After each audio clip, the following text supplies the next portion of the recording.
دوسرا تیسرا آدمی جادوگر ہوتا تھا. کوئی گھر ایسا نہیں تھا جس گھر کے اندر کوئی نہ کوئی جادوگر نہ ہو.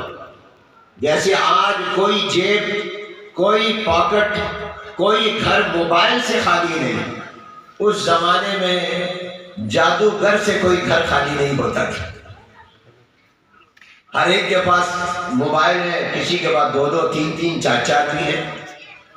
اس زمانے میں ہر جگہ پر جادوگر ہوئے اور جادو کا فن اپنے کمال اور عروج پر تھا.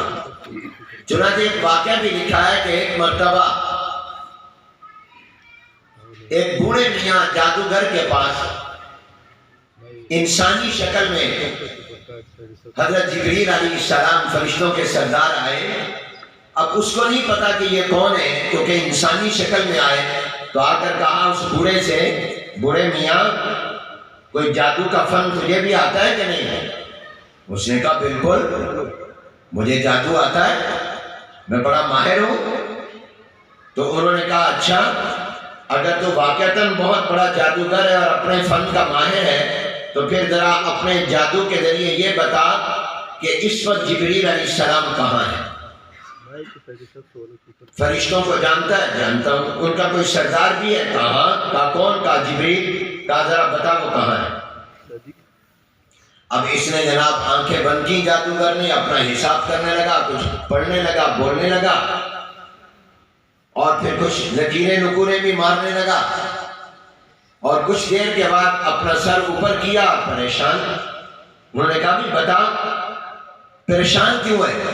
کہا کہ میں نے اپنے جادو کے ذریعے اور اپنے جنات کے ذریعے سراغ لگانے کی کوشش کی کہ دیکھوں کہ اس وقت کہاں ہے جبریل. تو اس وقت زمین پر تو وہ کہیں بھی نہیں.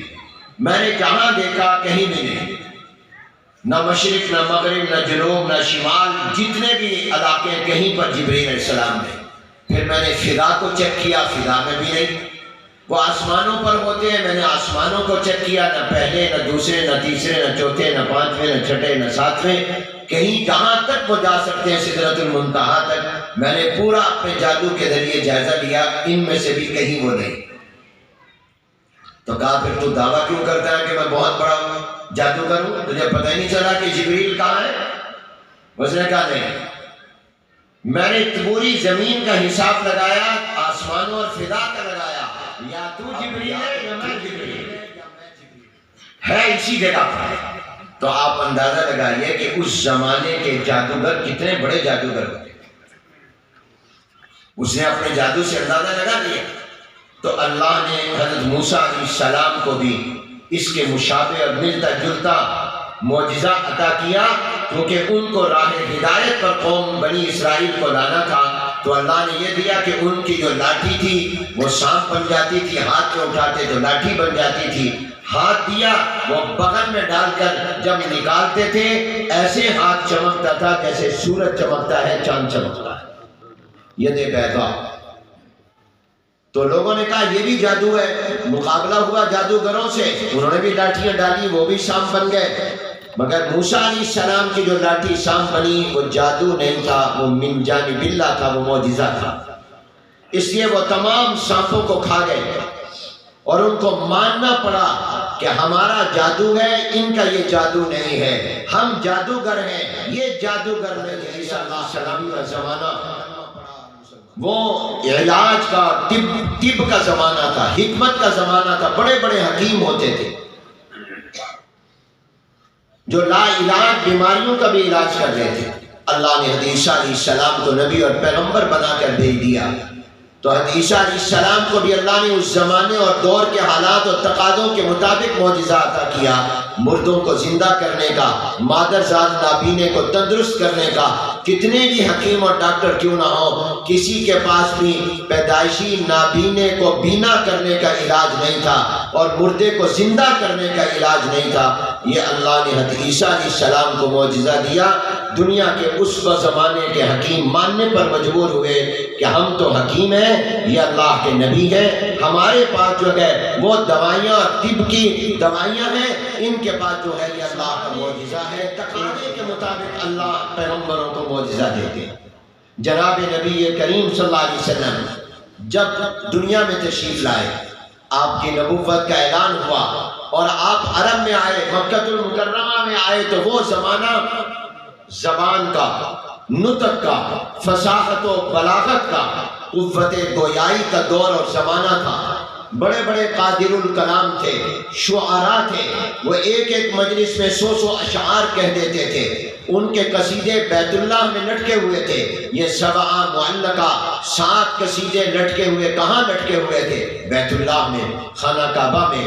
وہاں پر کئی لوگ ان کے کلاموں کو سجدہ کرتے تھے۔ اللہ نے اس زمانے میں جناب نبی کریم حضور اکرم صلی اللہ علیہ وسلم کو نبی اور پیغمبر بنا کر بھیجا۔ جب حضور علیہ السلام آئے تو اللہ نے حضور علیہ السلام کو پھر اپنا کلام عطا کر دیا، قرآن عطا کر دیا، اور قرآن نے پھر چیلنج کیا جو آج تک قائم ہے کہ تم بڑے قادر الکلام ہونے کا دعویٰ کرتے ہو، تم باقیوں کو گنگا بھی کہتے ہو، اور تم فصاحت و بلاغت کے دعوے دار بھی ہو، بڑے بڑے اشعار بھی کہتے ہو، تمہارے قصیدے بیت اللہ میں بھی لٹکے ہوئے ہیں، لوگ تمہارے کلام کو سلام بھی کرتے، سجدے بھی کرتے ہیں، تو ذرا قرآن جیسا کلام جو میں اللہ کی طرف سے آئے ہوا پیش کر رہا ہوں، نے حضور کو کلام عطا کیا۔ اللہ نے جناب نبی کریم صلی اللہ علیہ وسلم کو جو معجزہ عطا کیا وہ اس زمانے کے حالات اور تقاضوں کے مطابق عطا فرمایا۔ چنانچہ وہ قرآن کریم جیسا کلام تو کیا لاتے، وہ قرآن کریم جیسی سورت چھوٹی سی چھوٹی کیا لاتے، وہ قرآن کریم کی ایک آیت کے برابر بھی، چھوٹی سی آیت کے برابر بھی فصاحت و بلاغت میں آیت نہ لا سکے۔